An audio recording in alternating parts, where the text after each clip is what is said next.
I'm here in Morgantown, and as you can see, it is already snowing here across north central West Virginia as much of the state prepares for the winter storm that'll be lasting up until Sunday. I'm here in Morgantown following the snowstorm that struck most of the state late last night. The temperatures here in Morgantown are currently in the low teens, and heading into early next week, it's looking like it's going to stay that way. A lot of the main roads throughout the region are starting to clear up, but some of the side roads are still a little slick, so be sure to check 511 before you head out this evening if you have to. If you've drove through Philippi recently, you may have noticed the low water levels here in the Taggart Valley River. The water is so low currently that I am able to stand pretty much right here in the middle of the river. In less than 48 hours, these gates behind me will be open and Milan Puskar Stadium will be rocking for the 108th edition of the Backyard Brawl. Established in 1976, High Point Raceway has been one of the premier motocross tracks in the United States for almost 5 decades. As you can see in front of me, I have a very, very large pizza. We have half chicken bacon Alfredo, and we have half of the hot honey, which I've heard is one of the most popular pieces here, and that is what I'm going to try right now. That is awesome. The white chocolate and the dark chocolate really mix together well. The beans, they are excellent. The coffee has a really nice, rich taste to it. This is something that would get you through a long day, guaranteed. Supporters and critics of ICE gathered in Clarksburg early Sunday afternoon, holding multiple demonstrations regarding immigration enforcement. These protests follow national incidents and local ICE activities that have drawn more attention to our area. On Tuesday was the nationwide Free America walkout with a significant turnout coming out in Morgantown at West Virginia University. 12 News' Dakota Swagger had the chance to talk with a couple protesters who said that they are ready for some change to happen. This wasn't necessarily just a strictly anti-ICE protest. Can you talk a little bit about what our experience was like being there on Tuesday? The North Central West Virginia Airport in Bridgeport has accepted the bid for its final contract to complete its new terminal. See, I have to disagree with you, Alex. My personal favorite. I know a lot of people feel very controversial about coconuts, but I gotta say the Samoas are my personal favorite Girl Scout cookie. Coming up on WBOY Plus Weekly, I'll take you to the 12 Sports Zone as we get ready to prepare to look ahead at this week's quarterfinals matchups. Stay tuned. Early in the third quarter now, and it's not just raining points here in Philippi. Mason Jones gets the handoff and cuts through the Panthers defense and even gets a block from his wide receiver on his way to the 9th Colts touchdown of the game. Under a minute left in the third now, Jones hands it off to Malachi Cross, who powers across the goal line for the 10th and final Colts touchdown. The Philip Barber Colts get the win 69-7, claiming their first ever 10-win season, their first trip to the semifinals, and their 200th win in program history.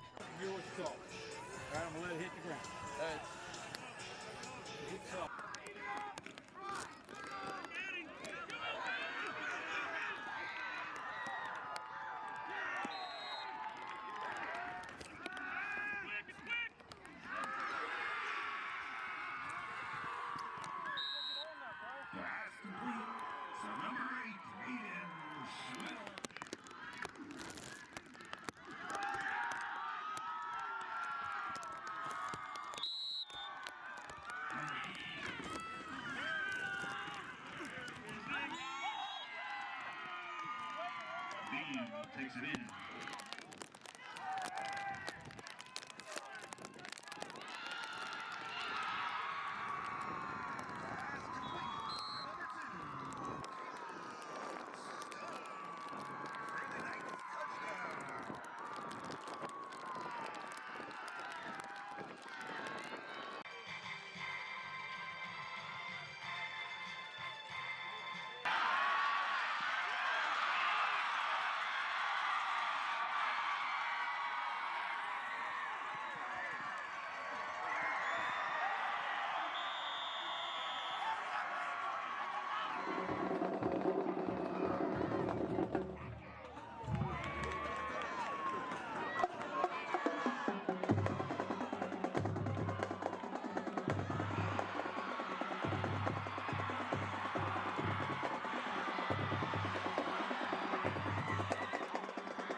There were 2 protest locations, one in front of the Harrison County Courthouse and another along Emily Drive just outside of Walmart's. We went to both demonstrations, and despite the weather, members of the community from both sides braved the cold to make their voices heard. Both demonstrations remained peaceful, and there was minimal police presence, but they were still nearby as a precaution. At the courthouse, roughly 25 protesters were in attendance speaking out against ICE, and over on Emily Drive, there was a more considerable turnout with close to 40 protesters, before those at the courthouse made their way to the second location. I'm here to stand up for human rights in America. I think we have to stand up for human rights for all persons who are in the United States. Supporting the immigrants and all the hate towards them because they don't deserve it. There were less than half a dozen pro-ICE supporters at the Emily Drive demonstration, but when asked for comment, they declined to interview. Reporting here in the newsroom for 12 News, I'm Sean Lowdermilk. Tyler Consolidated High School is set to march their way to Washington, D.C. to participate in the 2025 National Independence Day Parade. The band received the invitation in early 2024 and has been preparing for the parade since March of this year.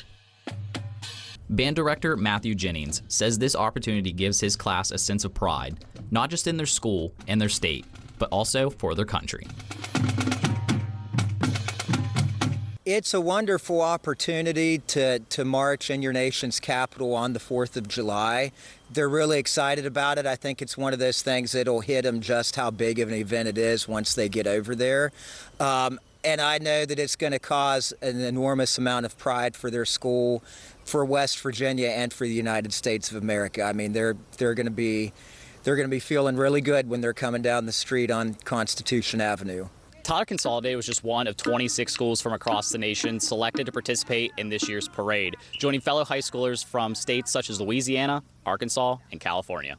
50 students from Tyler Consolidated will be marching this weekend, performing an arrangement of America the Beautiful and the Battle Hymn of the Republic. Section leader Maya Fetty says that this is a unique opportunity for her and her classmates, and that it feels great to be among the bands invited.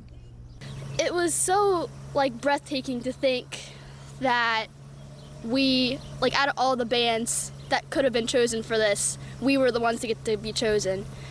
And just to think that we're good enough to be chosen, it's a great thing to think about. The parade will take place on Friday, July 4th at 11:45 a.m. and will be available to watch on demand on YouTube and on the parade's website shortly after completion. Reporting for 12 News, I'm Sean Lowdermilk. Preston County native Jacob Anderson has been in the United States Marine Corps for 17 years, and while he came from a military family, enlisting wasn't exactly something on his mind when he graduated high school. I mean, when I left high school, I couldn't have been further from joining the military, even with both of my parents being Army veterans, and it came down to me withdrawing from school and then running out of the Promise Scholarship. And just constantly just finding myself with a need for something to dedicate myself to. Jacob's journey began in 2008 when he enlisted in the Marine Corps as a mortarman and deployed to Afghanistan. But during his time overseas, tragedy struck. His squad's Humvee hit an improvised explosive device, critically injuring Jacob in the blast and claiming the lives of several of his fellow Marines. Jacob's situation looked bleak. Following his injury, he was flown back to the States and received treatment from a military hospital in Bethesda, Maryland. Despite all odds, Jacob made a full recovery and found a new driving force behind his service. I'd definitely say I'm blessed in a lot of ways. I mean, not everybody is as lucky as I am.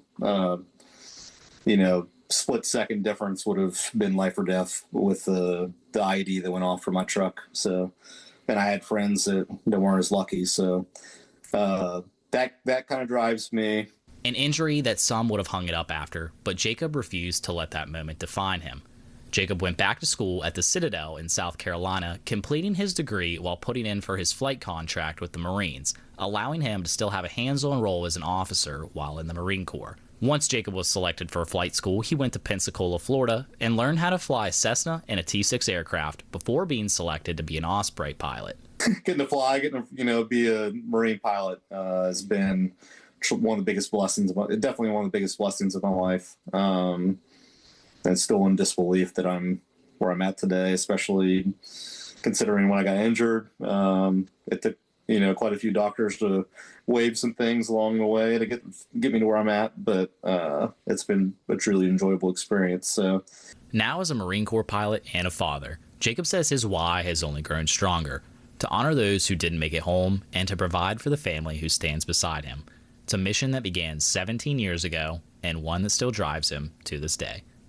I'm Sean Lowdermilk, 12 News.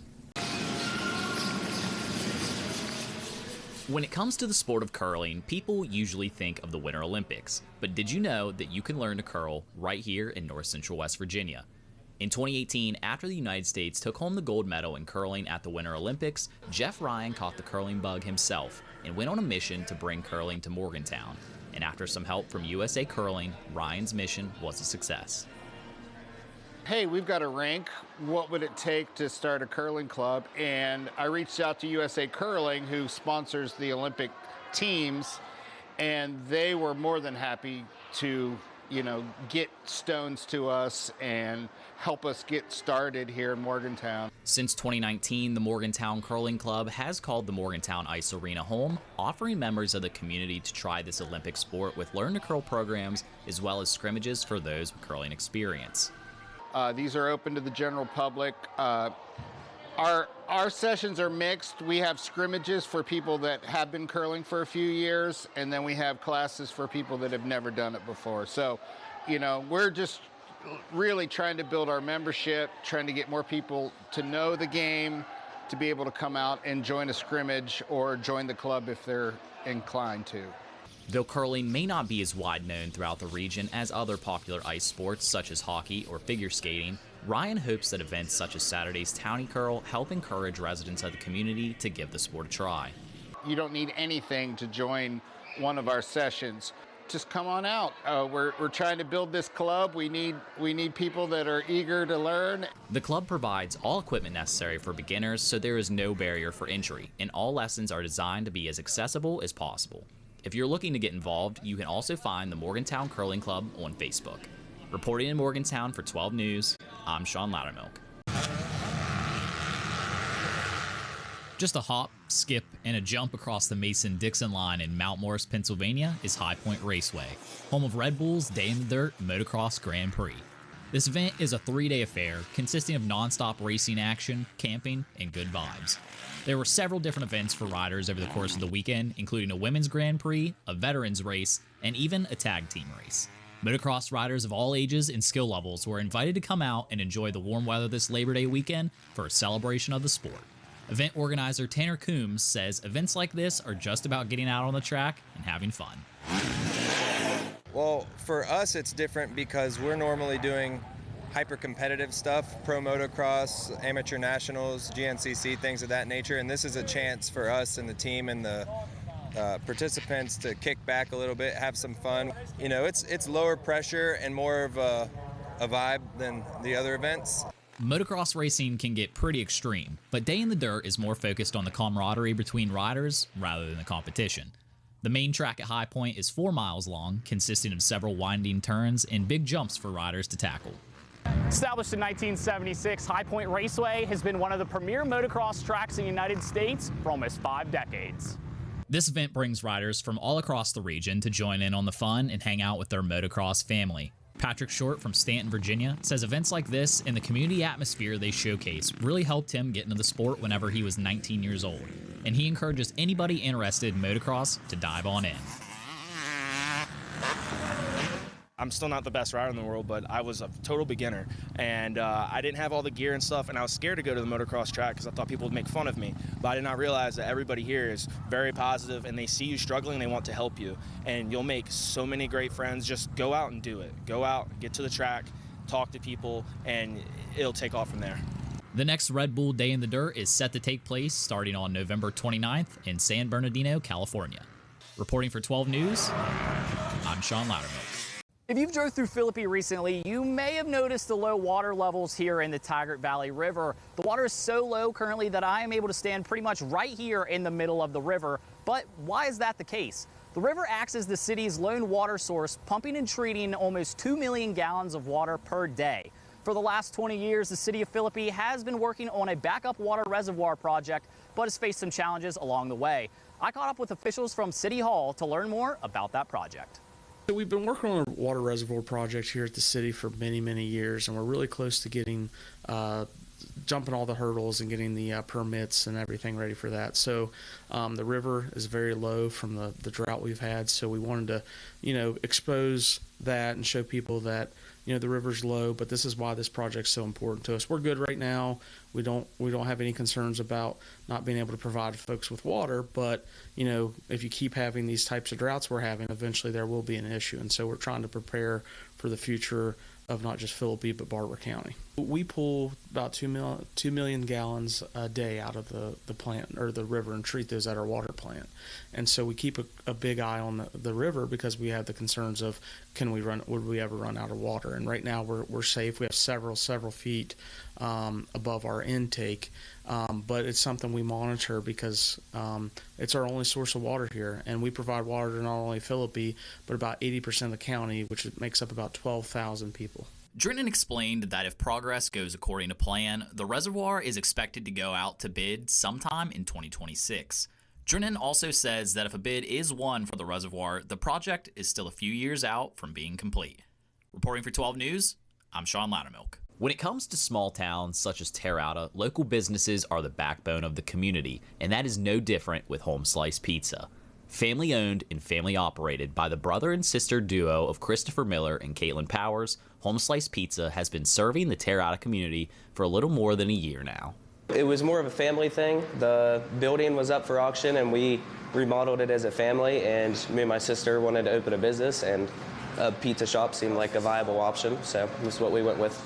After the closures of several local restaurants, the town of Terrata found itself in need of a revitalization, giving the brother and sister duo an opportunity to work alongside one another and serve the community they were raised in. Of course, we thought it'd be a great way to help the community by adding something new, because there's not too much around Terrata. So we thought opening this up and then all being together as a family, it's just really good to work with your family, I think. It's just good to be a part of the community, and we do think that people like coming here and we enjoy serving them. So at Home Slice Pizza, customers can expect local, fresh, and homemade ingredients with each of their pies. The pizza dough and red sauce are both made in-house, while the meats and vegetables are sourced locally in West Virginia. We do just work hard to make sure all of our dough and sauce are homemade. Obviously, we don't make our meat and pepperoni and stuff, but we make sure all of it is fresh, ready to go. It's a brick oven pizza. Home Slice Pizza doesn't just offer its namesake, but also on the menu are wings, hoagies, salads, and an assortment of appetizers to choose from. People really like the Philly cheesesteaks. We do get a lot of business on wing night as well. And wings, we do a honey Old Bay. I'd say would be our most popular wing option.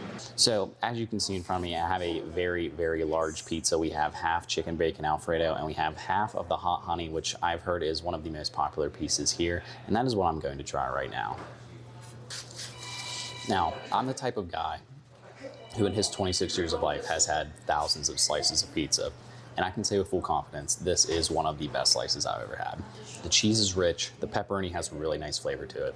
If you find yourself in Terrata or even in Preston County, do yourself a favor and make sure to stop in and get yourself your very own slice at home. Reporting in Terrata for this week's Restaurant Road Trip, I'm Sean Lowdermilk.